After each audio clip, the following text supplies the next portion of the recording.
In today's video, I'm going to teach you how to code a bill in 0 BAS when GST is not 10% of the total. First things first, you'll need to log into your Xero accounting software. Head to the Xero website and once there, click on log in.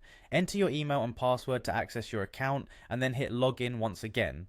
Once logged in, you'll be directed to the dashboard, a familiar space if you're used to working with Xero. From the dashboard, look for the business tab. Clicking on this will reveal a drop-down menu. In this menu, select Bills to Pay, which will take you to a list of all your pending bills. Here, you want to create a new bill, so go ahead and click on New Bill. Now we're going to create a specific bill for $100 where the GST amount is $5. Filling in the details is quite straightforward. Make sure to add the contact, the billing date, and the due date. When it comes to the bill description, you're going to create two separate lines. One of these lines will include GST while the other will exclude it. This step is crucial for correct allocation. For consistency, enter the same quantity in both lines. Now let's talk about the unit price. For the section that includes GST, you'll need to do a small calculation. This is where you enter 50 pounds, which is derived from multiplying the $5 GST by 11.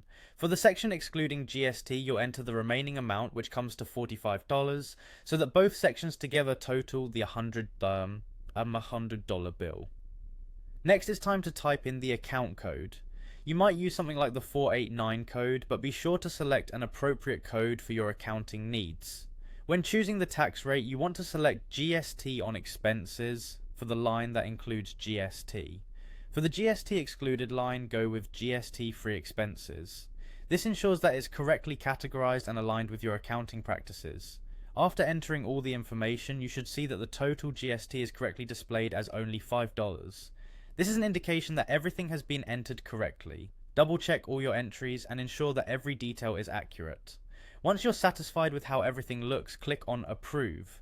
This will finalize your entry and save it in the system. And there you have it. You've successfully coded a bill in 0 BAS where the GST is not 10% of the total. This can be a useful skill when handling more complex bills that don't fit the standard format. Thank you for joining, and make sure to subscribe for more tips and tutorials.